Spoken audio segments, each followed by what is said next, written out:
There is a reason every great ruler in history studied fear before they studied love. There is a reason the philosophers who shaped empires spent years understanding what terrified them before they ever tried to inspire others. And here is what nobody tells you about that truth. It was never about controlling other people. It was always, from the very beginning, about controlling themselves. I want you to think about something for a moment. Think about the last time fear made a decision for you. Maybe it was staying quiet when you should have spoken. Maybe it was saying yes when every part of you was screaming no. Maybe it was scrolling through your phone at 2 in the morning because the silence felt too loud and the thoughts felt too heavy. That fear, that invisible force that hijacked your choices, is running more of your life than you realize. And until you understand it the way those ancient kings understood it, you will keep wondering why your goals feel so far away and why your potential keeps slipping through your fingers. This is not about becoming cold or calculated or some emotionless machine grinding through life. The kings who studied fear were not trying to eliminate their humanity. They were trying to reclaim it. They understood something that modern self-help often misses completely. You cannot master what you refuse to face. You cannot transform what you pretend does not exist. And you certainly cannot build an empire, whether that is a business or a relationship or simply a life you are proud of, on a foundation of avoidance. Machiavelli wrote about fear and love in The Prince, and most people completely misunderstand what he was actually saying. They think it was advice for tyrants, strategies for manipulating the masses. But read it again with fresh eyes and you will see something different. He was describing the internal architecture of power, the way a person must structure their own psychology before they can structure anything in the external world. He was saying that a ruler who does not understand fear will be ruled by it. And that is true for you sitting there right now, just as it was true for the Medici 500 years ago. Let me ask you something direct. When fear shows up in your body, what do you do with it? Most people either run from it or pretend it is not there. They distract, they numb, they scroll, they consume. Or they do the opposite and let fear consume them, letting anxiety spiral into paralysis while opportunities pass by like cars on a highway they are too frozen to cross. Neither response is mastery. Both responses are surrender wearing different masks. The kings who changed history did something different entirely. They turned toward the fear. They studied it like a general studies terrain before battle. Carl Jung called this process shadow work, though he never would have used that term casually the way we do today. For Jung, the shadow was not just your negative traits or the parts of yourself you hide at dinner parties. The shadow was everything unconscious, everything operating below the surface of your awareness, pulling strings you did not even know existed. And fear lives in that shadow. Your specific fears, the ones unique to your history and your wounds and your particular flavor of suffering, they're down there shaping your reality while you think you are making free choices. Here is where manifestation enters the picture, and I need you to understand this deeply because it changes everything. Manifestation is not wishful thinking. It is not vision boards and positive affirmations plastered over unexamined terror. Real manifestation, the kind that actually produces results in the physical world, requires you to clear the interference patterns between your conscious desires and your unconscious programming. If you consciously want abundance but unconsciously believe you do not deserve it, those two signals cancel each other out. You become a radio playing two stations at once, and the universe hears only static. The Stoics understood this centuries before Jung was born. Marcus Aurelius did not journal every morning because it was a trendy productivity hack. He journaled because he was doing exactly what we're talking about right now, examining his fears, naming them, understanding their origins, and slowly dissolving their power through awareness. He wrote about death constantly, not because he was morbid, but because death was his deepest fear, and he refused to let that fear make his decisions for him. Every morning he reminded himself that he might not see sunset, and paradoxically that practice made him more alive, more present, more capable of action than any emperor before or after him. I want to give you something you can use today, right now, before this video ends. This is a practice that combines everything we have been discussing: the Machiavellian study of fear, the Jungian integration of shadow, the Stoic discipline of awareness, and the manifestation principle of clearing internal interference.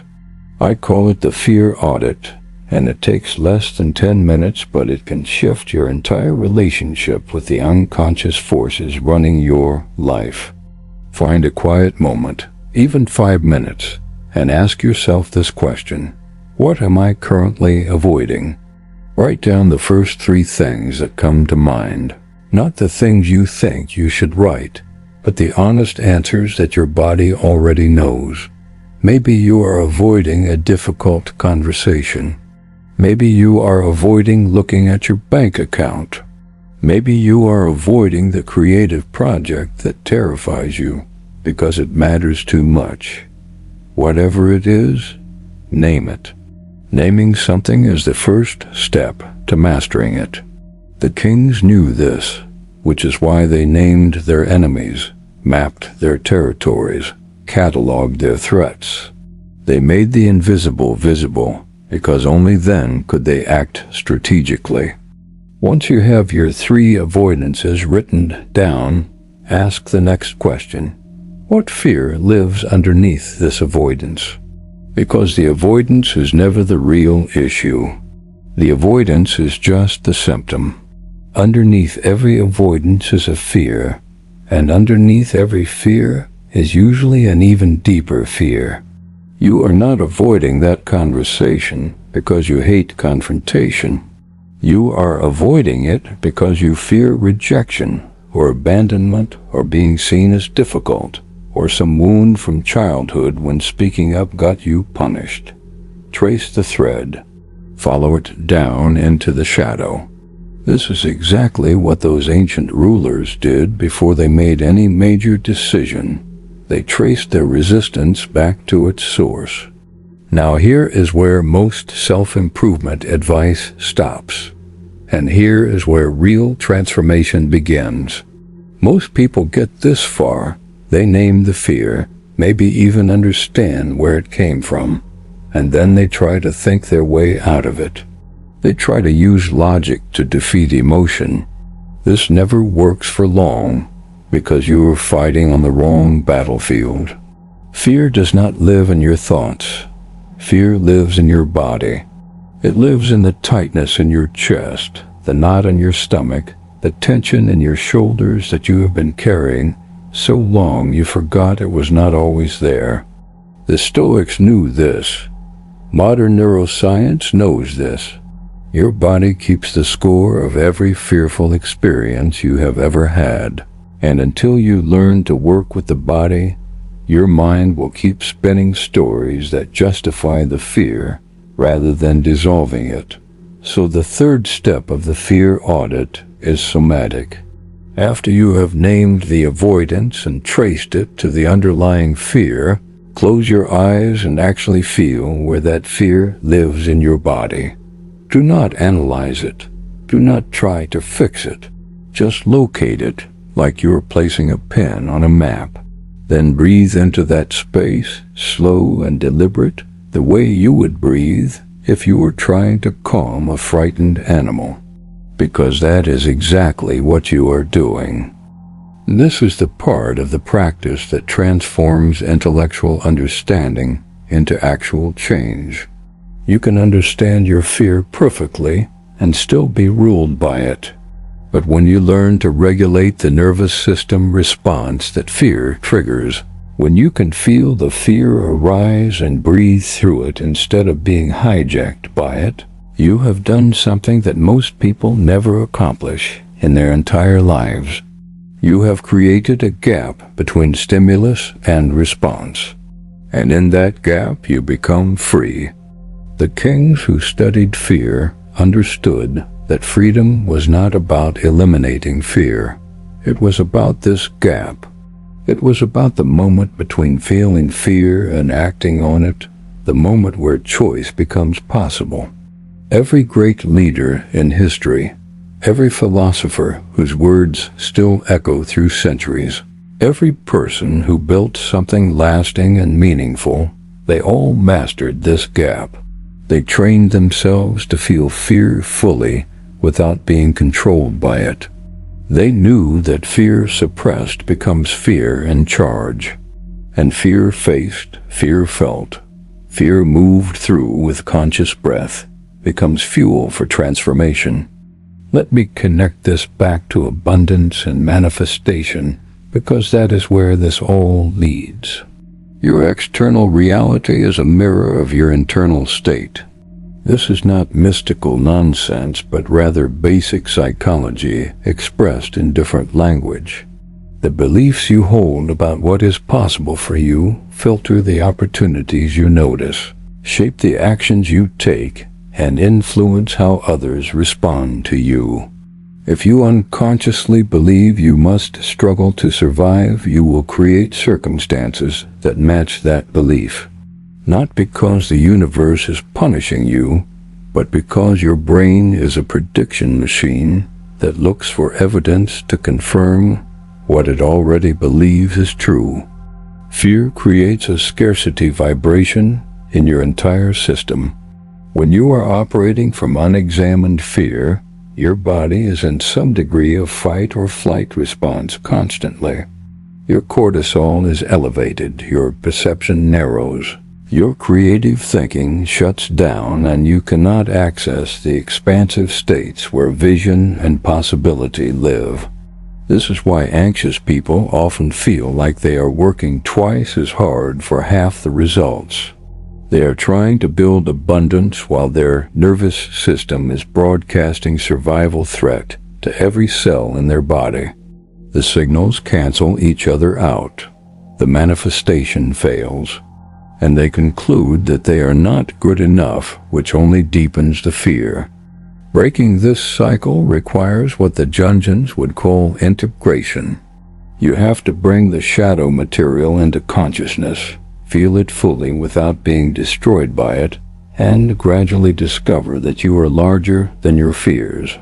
This is the real meaning of self-mastery. Not controlling yourself with an iron fist, not suppressing the parts you do not like, but expanding your sense of self to include everything. The light and the shadow, the confidence and the terror, the ambition and the doubt. When you can hold all of it, you become unmanipulable. You become sovereign. You become the kind of person who does not need to study how to influence others, because you are no longer influenced by your own unconscious patterns. This is what Machiavelli was really pointing toward. This is what the Stoics practiced. This is what Jung spent his life mapping. And this is what you can begin today with something as simple as 10 minutes of honest self-examination. The fear audit is not complicated. Name what you are avoiding. Trace it to the underlying fear. Locate that fear in your body and breathe into it until the charge begins to release. Do this daily, and within weeks you will notice something remarkable. The things that used to stop you simply will not anymore.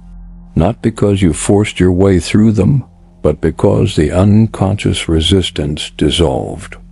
There is a deeper teaching here that I want to leave you with, something that those ancient rulers understood, but rarely spoke about directly. Fear is not your enemy. Fear is information. Fear is your psyche pointing at exactly what needs attention and exactly where your growth edge lives. Every fear you have ever avoided is a door you have not walked through. And behind every door is a version of yourself that you have not met yet, a version with capabilities and confidence and presence that your current self cannot even imagine. When you start to see fear this way, as a guide rather than a threat, everything changes. You stop trying to avoid fear and start following it like a map to buried treasure.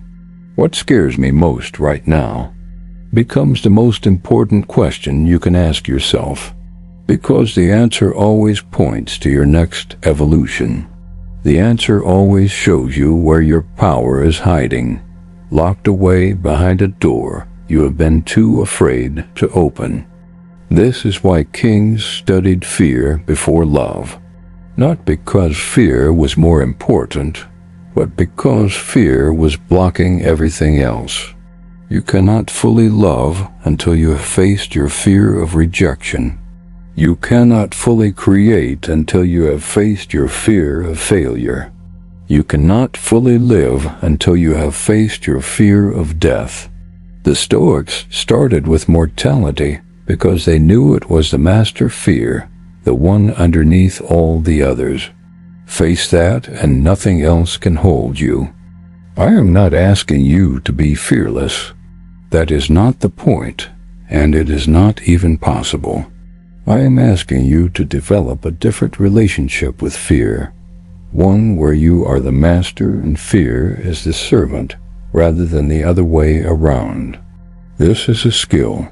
It can be trained. And every time you practice the fear audit, every time you turn toward what you have been running from, you are building that muscle.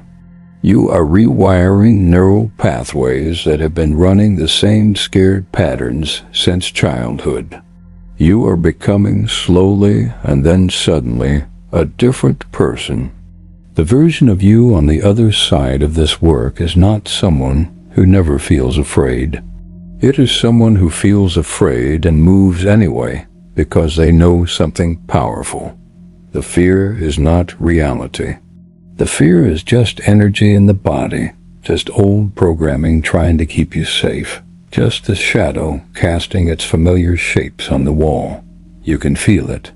You can even thank it for trying to protect you, and then you can choose anyway. You can act from vision instead of survival. You can create from abundance instead of lack. You can live from the part of yourself that knows deeply and unshakably that you are capable of far more than your fears have ever let you believe. This is what it means to reclaim your power, not taking it from others, but retrieving it from the parts of yourself where you left it, when you learned it was not safe to be fully alive. Every fear you face returns a piece of that power to you. Every shadow you integrate makes you more whole. Every time you breathe through the terror instead of running from it, you prove to your nervous system that you are safe, that you can handle this, that the old threats are no longer real. Start today. Start with the fear audit. 10 minutes of honest examination. Name your avoidances. Trace them to their roots. Feel them in your body. Breathe until the charge begins to release. This is the practice that kings used to rule empires. This is the practice that philosophers used to achieve wisdom. And this is the practice that you can use, starting right now, to rule the only kingdom that actually matters, the kingdom of your own mind, your own heart, your own life. The world does not need more people pretending not to be afraid. The world needs more people who have faced their fears and emerged transformed. People who can stand in the fire without being consumed. People who have integrated their shadows and reclaimed their light. That is what you are becoming. That is the path you have already started walking simply by watching this and being willing to hear the truth. Fear is not your enemy. It is your initiation, and every initiation you survive makes you stronger, wiser, and more capable of living the life you were actually born to live.